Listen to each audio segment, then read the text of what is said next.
Hi, this is Chris Young, and welcome to Good News on Tap for the 14th Sunday of Ordinary Time.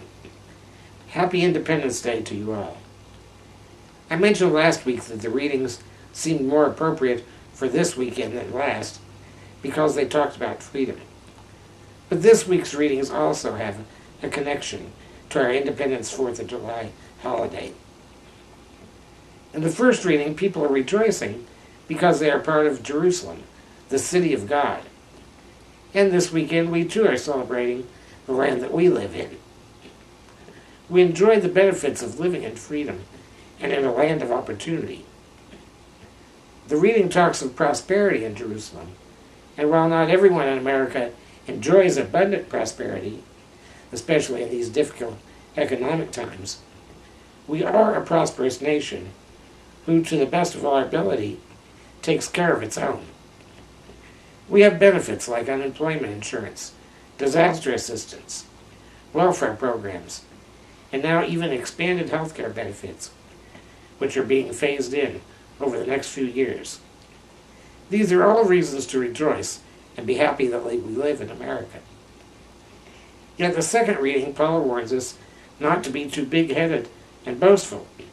The only thing we should really boast about is the Lord. I always get a laugh in the movies and in television shows when an American gets in trouble in a foreign country. And inevitably the first thing they say is, as they're being dragged off to jail, is, "Hey, you can't do this. I'm an American citizen." As if that makes us better than everyone else and not subject to the laws wherever we are.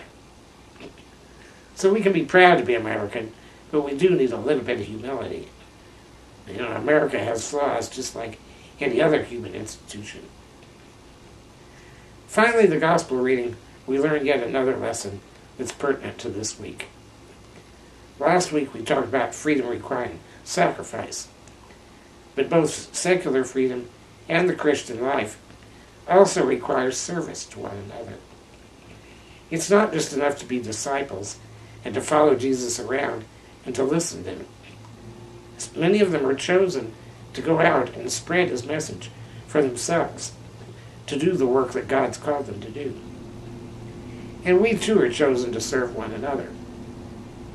You know, John F. Kennedy's inaugural speech, like so many great speeches, gets quoted so often that sometimes we don't really bother to listen to the meaning of those quotes. So when he asks us to ask not what our country can do for you, but what you can do for the country, we need to really take that to heart. There are literally millions of volunteer opportunities around the country and around the world.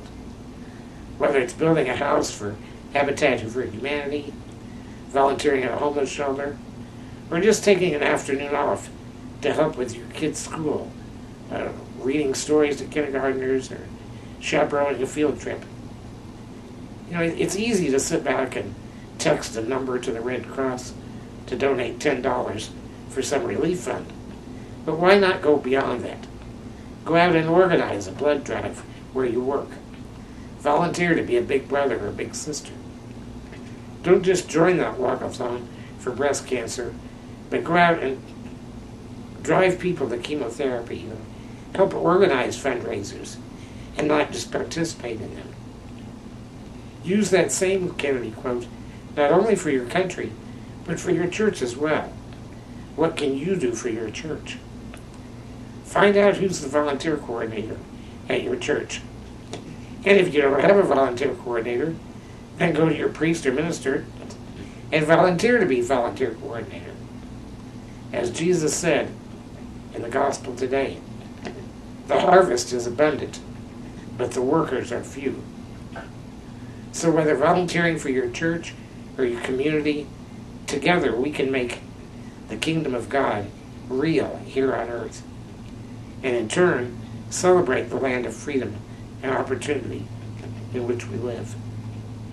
And that's Good News on Tap for Independence Day, 4th of July, and the 14th Sunday in Ordinary Time.